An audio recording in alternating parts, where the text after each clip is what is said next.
બનાસકાંઠાની વાત કરીએ તો કલેક્ટર કચેરીમાં પોલીસ બંદોબસ્ત. કલેક્ટર કચેરીની તાળાબંધીની ચીમકી આપી હતી. એનએસયુઆઈ અને યુથ કોંગ્રેસે ચીમકી આપી હતી. પાલનપુરમાં કલેક્ટર કચેરી પોલીસ છાવણીમાં ફેરવાય છે.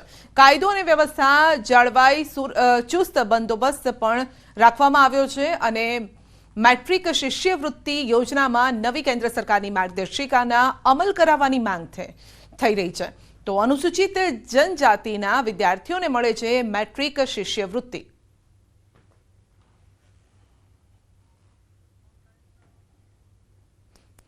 વધુ અપડેટ મેળવીશું સંવાદદાતા કિશોર પાસેથી. જી કિશોર, કલેક્ટર કચેરીમાં પોલીસ બંદોબસ્ત ગોઠવવામાં આવ્યો છે.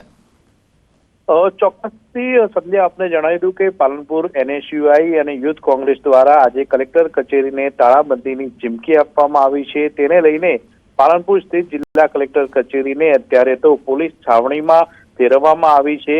કાયદો અને વ્યવસ્થા જળવાઈ રહે તે હેતુસર અત્યારે તો ચુસ્ત પોલીસ બંદોબસ્ત ખડકાયો છે. ખાસ કરીને અનુસૂચિત જનજાતિના વિદ્યાર્થીઓ માટે મેટ્રિક શિષ્યવૃત્તિ યોજનામાં નવી કેન્દ્ર સરકારની માર્ગદર્શિકાનો અમલ કરાવવાની માંગ સાથે તાળાબંધીની ચીમકી ઉચ્ચારવામાં આવી છે. અને ખાસ કરીને દાતાના જે ધારાસભ્ય કાંતિ ખરાડી અને તેમની ટીમ પણ અત્યારે કલેક્ટર કચેરી ખાતે પહોંચી રહી છે અને મોટી સંખ્યામાં પાલનપુરમાં એનએસયુઆઈ અને યુથ કોંગ્રેસના કાર્યકર્તાઓ અત્યારે તો જોવા મળી રહ્યા છે અને ટૂંક જ સમયની અંદર તાળાબંધીનો પ્રયાસ કરશે અને પોલીસ આ તાળાબંધીને રોકવા માટેના પ્રયાસો અત્યારે તો કરી રહી છે અને પોલીસ છાવણીમાં સમગ્ર કલેક્ટર કચેરી અત્યારે તો ફેરવાઈ છે. સંધ્યા,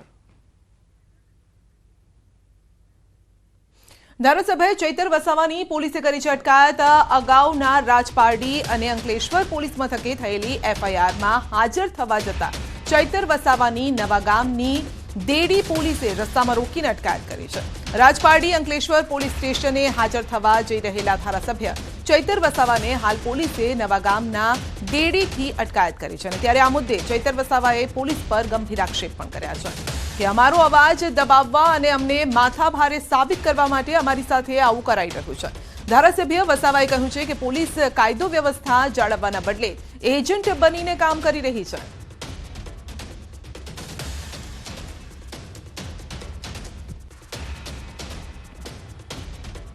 ત્યાં એટલું બધું દારૂ, ડ્રગ્સ, ઇનલીગલી બધું ચાલે છે, એના પર કેમ કાર્યવાહી કરતા નથી? અમે તો સીસીટીવી ફૂટેજ આપ્યા છે 35 જેવા, એના પર કોઈ કાર્યવાહી નથી. અમારા પર ઉપરા છાપરી રાતોરાત બે એફઆઈઆર થઈ જાય 70 લોકો પર. યાર અમારે કે પછી છોડી દેવાનું છે? એટલે અમારા ન્યાય માટે અમે તો નીકળેલા છે. પોલીસને યોગ્ય લાગે પૂરવાના હોય તો પૂરી દો.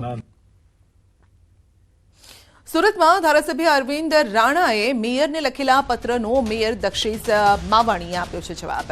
વિકાસના કામો ન થતા હોવાનો ઉલ્લેખ પત્રમાં કરાયો હતો ને ત્યારે મેયર દક્ષેશ માવાણીએ 20 પાનાનો જવાબ ધારાસભ્યને આપ્યો છે.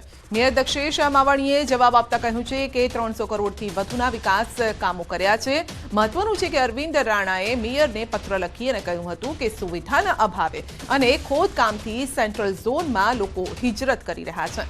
વધુમાં તેમણે શુક્રવારે સેન્ટ્રલ ઝોનના તમામ રોડને સીસીમાં કન્વર્ટ કરવા માંગ કરી. બજેટમાં 25 કરોડ રૂપિયા ફાળવવા માટે માંગ કરી.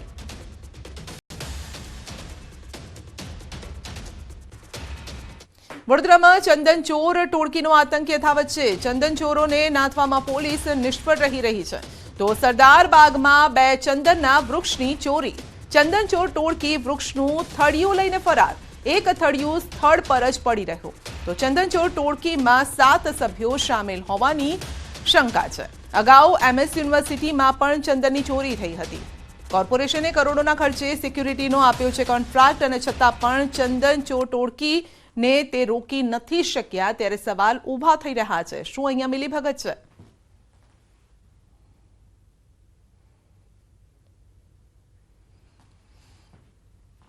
અરવલ્લીના અસાલ જીઆઈડીસીમાં તસ્કરો ત્રાટક્યા છે. કંપનીની ઓફિસમાંથી 1.70 લાખની ચોરીની ઘટના ઘટી છે. સીસીટીવીમાં કેદ થયા છે આ દ્રશ્યો. ભિલોડાની અસાલ જીઆઈડીસીમાં રાત્રિ દરમિયાન ચોરી. સરાફ એગ્રો નામની કંપનીમાં ચોર ત્રાટક્યા છે. પોલીસ પેટ્રોલિંગ વધારવામાં આવી તેવી લોકમાંગ છે. શિયાળાની ઠંડીમાં ચોરીની ઘટનાઓમાં વધારો થયો છે.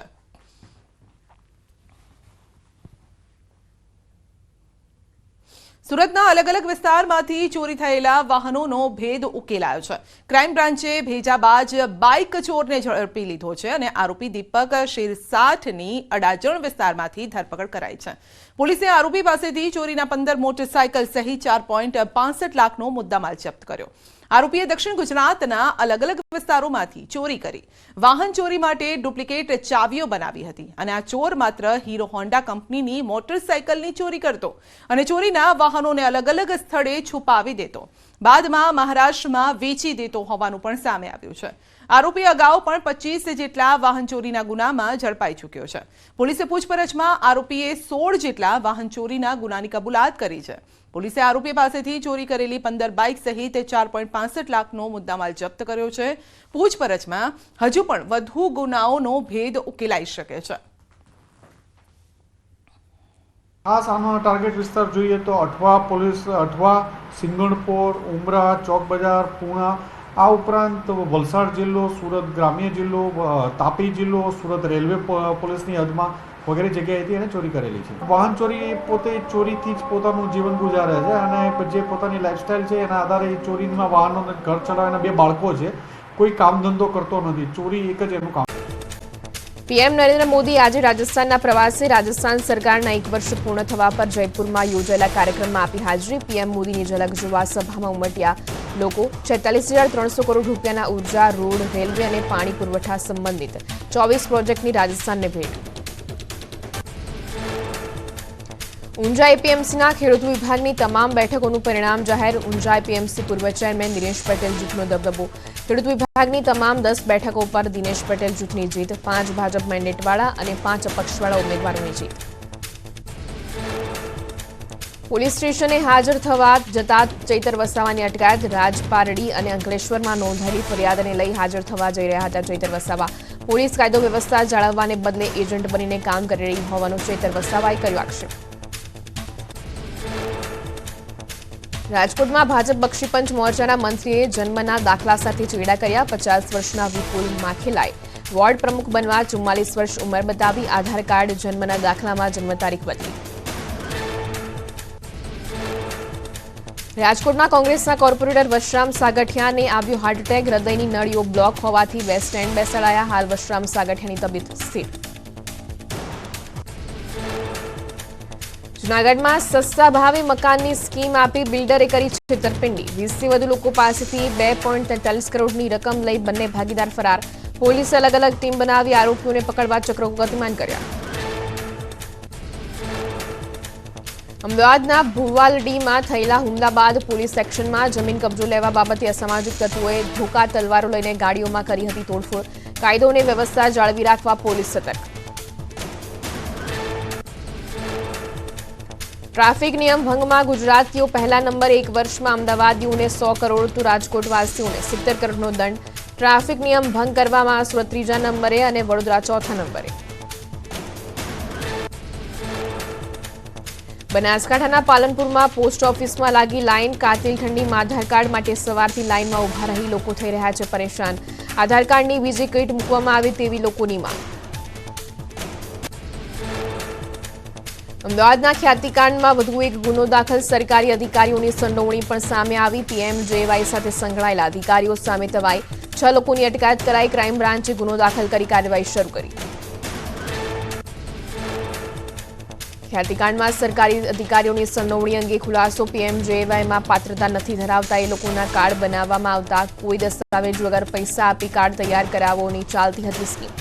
આ રેકેટમાં ખ્યાતિ હોસ્પિટલ પણ સામેલ હતી. દેશભરમાં કૌભાંડ થતું હોવાની આશંકા. જન્મદિવસ પર જાહેરમાં રોલા પાડવા ભાવનગરના યુવકને ભારે પડ્યા. રેમ્બો છરીથી કેક કાપતા યુવકનો વિડીયો થયો હતો વાયરલ. એસઓજીની ટીમે યુવકને ઝડપી પાડીને કાયદાનું ભાન કરાવ્યું. અમદાવાદમાં પ્રિન્સની પાઉંભાજીમાં પથ્થર નીકળ્યા બાદ કરાઈ કાર્યવાહી. એમસી ફૂડ વિભાગની ટીમે બોપલ સ્થિત પ્રિન્સ પાઉંભાજી રેસ્ટોરન્ટ સીલ કરી. પાઉંભાજીમાં પથ્થર નીકળતા ગ્રાહકે એમસી ફૂડ વિભાગને કરી હતી ફરિયાદ. ગીર સોમનાથના લોઢવા ગામમાં સિંહબાળ કૂવામાં ખાબક્યું. વન વિભાગે કૂવામાંથી સિંહબાળનું રેસ્ક્યુ કર્યું. સામાન્ય ઈજાઓ થતા સિંહબાળને સારવાર માટે અમરપુરા એનિમલ કેર સેન્ટર લઈ જવાયું. રાજ્યમાં દીપડાની દહેશત વધી ભાવનગરના શિહોરમાં વધુ એક પશુનું કર્યું મારણ દાહોદમાં પણ દીપડો દેખાયો તો માંગરોળમાં બીમાર દીપડાનું કરાયું રેસ્ક્યુ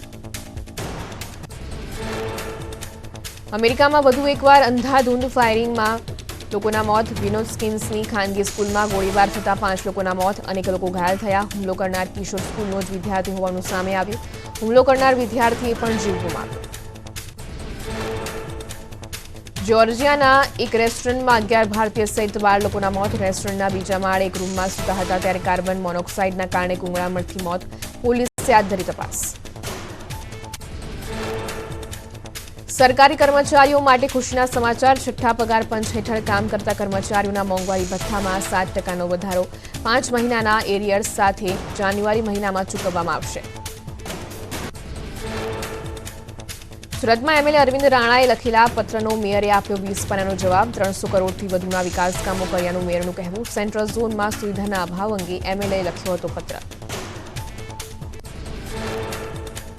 જૂનાગઢના સત્તાધારના મહંતના વિવાદમાં વિજય બાપુના સમર્થનમાં આવ્યા સંતો વિજય બાપુને ખોટી રીતે બદનામ કરાઈ રહ્યા હોવાનું સંતોનું કહેવું પૂર્વ એજી વણઝારાએ કહ્યું વિવાદનો અંત ના આવે તો વિજય બાપુ બદનક્ષીનો દાવો કરી શકે ગુજરાતમાં ગાજવીજ અને કરા સાથે વરસાદનું સંકટ અંબાલાલ પટેલે કરી મોટી આગાહી ઉત્તરાયણ આસપાસ પશ્ચિમી વિક્ષેપના લીધે વાતાવરણ પલટાશે રાજ્યમાં ભારે પવનો સાથે કમોસમી વરસાદ અને કરા પડવાની સંભાવના 30 જાન્યુઆરી સુધી થશે ડબલ ઋતુનો અહેસાસ 26 જાન્યુઆરી બાદ રાજ્યમાં ફરી ઠંડી વધશે ઉત્તર ગુજરાતના અમુક ભાગોનું તાપમાન 10 ડિગ્રીથી નીચે જવાની શક્યતા મધ્ય ગુજરાત 15 ડિગ્રી અને દક્ષિણ ગુજરાતના વિસ્તારમાં 18 ડિગ્રીથી નીચે રહી શકે તાપમાન રાજ્યમાં ગાત્રો થીજવતી ઠંડીનો અહેસાસ 18 જિલ્લામાં તાપમાન 15 ડિગ્રીથી નીચે નોંધાયું નલિયા 7.8 ડિગ્રી સાથે સૌથી ઠંડુગાર શહેર ગુજરાતમાં ફૂલ ગુલાબી ઠંડીની મોસમ જામી કાતિલ ઠંડીને લઈને હવામાન વિભાગની આગાહી એક અઠવાડિયું સમગ્ર રાજ્યમાં રહેશે કાતિલ ઠંડીનો માહોલ રાજકોટમાં જોવા મળશે કોલ્ડ વેવની અસર ઠંડીને લઈને હવામાન વિભાગની આગાહી સૌરાષ્ટ્રમાં ઠંડીનો ચમકારો યથાવત રહેશે આગામી 5 દિવસમાં વાતાવરણમાં ફેરફાર થવાની શક્યતા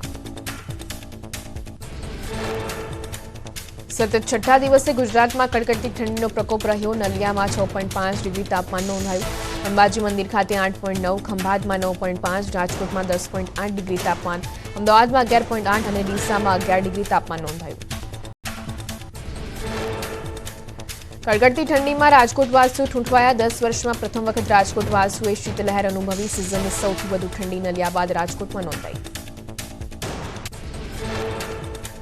તમિલનાડુના 4 જિલ્લામાં ભારેથી અતિ ભારે વરસાદની આગાહી કુડલોર મયિલાદુથુરાઈ નાગાપટ્ટમ અને તિરુવરુરમાં 20 ડિસેમ્બર સુધી ગાજવીજ સાથે વરસાદની શક્યતા માછીમારો માટે પણ ચેતવણી જાહેર કરાઈ તમિલનાડુમાં ભર શિયાળે મેઘાએ એન્ટ્રી કરતા વધી સમસ્યા ભારે વરસાદ બાદ ખેતરોમાં ભરાયા વરસાદી પાણી ખેતરમાં પાણી ભરાતા કેળા અને ડાંગરના પાકમાં નુકસાન દક્ષિણ થાઇલેન્ડમાં આકાશી આફત ભારે વરસાદ બાદ પૂરની સ્થિતિ સર્જાઈ અનેક વિસ્તારોમાં પૂરના ધસમસતા પાણી ભરાઈ જતા જળબંબાકારની સ્થિતિ સર્જાઈ દક્ષિણ થાઇલેન્ડમાં જળપ્રલય અનેક વિસ્તારોમાં ભરાયા વરસાદી પાણી રસ્તા ઘર વાહનો પાણીમાં તરબોળ જળબંબાકારની સ્થિતિ સર્જાતા વાહન વ્યવહાર ઠપ થયો કુદરતના પ્રકોપ સામે સ્થાનિકો લાચાર હિમાચલ પ્રદેશના કુલ્લુ મનાલીમાં પર્યટકોનો ધસારો હિમવર્ષા વચ્ચે સ્વર્ગની મજા માણવા સૈથન ગામમાં પહોંચી રહ્યા છે પ્રવાસીઓ મનાલીની ઇગ્લુ વેલી તરીકે પ્રસિદ્ધ છે સૈથન ગામ હિમવર્ષા વચ્ચે લોકો ઇગ્લુમાં રહેવાનો લઈ રહ્યા છે અનુભવ જમ્મુ કાશ્મીરના શ્રીનગરમાં ગગડ્યો ઠંડીનો પારો કાશ્મીર ઘાટીમાં માઇનસમાં નોંધાયું તાપમાન વૃક્ષો અને મેદાનોમાં ઝાકળની કળો પણ બરફ બની શીતલહેરમાં લોકો ઠૂંઠવાયા હિમાચલ પ્રદેશના શિમલામાં પ્રવાસીઓએ આઈસ સ્કેટિંગની માણી મજા બરફવર્ષા બાદ ખુલ્લા મેદાનમાં પ્રવાસીઓ આઈસ સ્કેટિંગ કરવા ઉમટ્યા બાળકો યુવાનો અને વૃદ્ધોએ આઈસ સ્કેટિંગની મજા માણી સ્કેટિંગનો નજારો ડ્રોન કેમેરામાં કેદ રાજસ્થાનના ચૂરુમાં કડકડતી ઠંડીનો કહેર 1.5 ડિગ્રી તાપમાન નોંધાતા ખેતરોના પાક પર બરફની ચાદર જોવા મળી તો ઝાકળના ટીપા પણ બરફમાં ફેરવાયા હોય તેવા દ્રશ્યો જોવા મળ્યા ભારે ઠંડીથી લોકો ઠૂંઠવાયા દેશની રાજધાની દિલ્હીમાં શીતલહેર હાડતી જતી ઠંડીમાં ઠૂંઠવાયા લોકો ઠંડી વચ્ચે ધુમ્મસનું સામ્રાજ્ય વિઝિબિલિટી ઓછી થતા વાહન ચાલકો થયા પરેશાન દિલ્હી અને એનસીઆરમાં ફરી વધુ પ્રદૂષણ. એક્યુઆઈ લેવલ 400 અંકને પાર. ગ્રેપ 4ના નિયમો લાગુ. કાતિલ ઠંડીના કારણે શાળાઓના સમયમાં પણ ફેરફાર કરાયો. પ્રાથમિક શાળાઓમાં અભ્યાસ હાઇબ્રિડ મોડમાં કરવામાં આવશે. ઉત્તર પ્રદેશના સંભલમાં કાતિલ ઠંડી. શહેરમાં ઠંડીનો પારો ગગડતા લોકો ઠૂંઠવાયા. શીતલહેર વચ્ચે પણ પોલીસ જવાનો પેટ્રોલિંગ કરતા દેખાયા. ભારે ઠંડી વચ્ચે ગાઢ ધુમ્મસ છવાતા વધી સમસ્યા. ઠંડીએ બતાવ્યું આક્રમક સ્વરૂપ. પંજાબ હરિયાણાથી લઈને ઓડિશા સુધી હારથી જતી ઠંડીનો કહેર. ઓડિશાના મયુરભંજ જિલ્લાના રામતીર્થમાં લઘુત્તમ તાપમાન -10 ડિગ્રી નોંધાયું. ઉત્તર પશ્ચિમ ભારતમાં 5 દિવસ અને મધ્ય ભારતમાં 3 દિવસ કાતિલ ઠંડીની આગાહી. માઉન્ટ આબુમાં ઠંડીનો કહેર. તાપમાન ફરી 2 ડિગ્રી ગગડતા લોકો ઠૂંઠવાયા. અરવલ્લીના સર્વોચ્ચ ગુરુ શિખરમાં ઠંડા પવનો ફૂંકાયા. મેદાની વિસ્તારોમાં બરફની ચાદર છવાઈ. ઠંડીની મજા માણવા આબુમાં પ્રવાસીઓ ઉમટી પડ્યા. જમ્મુ કાશ્મીરમાં કોલ્ડ વેવની અસર. ડલ લેક પર ધુમ્મસ ભર્યું વાતાવરણ જોવા મળ્યું. તો યાયાવર પક્ષીઓનો પણ ડલ લેકમાં જમાવડો જોવા મળ્યો. સતત ગગડી રહેલા તાપમાનના લીધે જનજીવન પર અસર થઈ.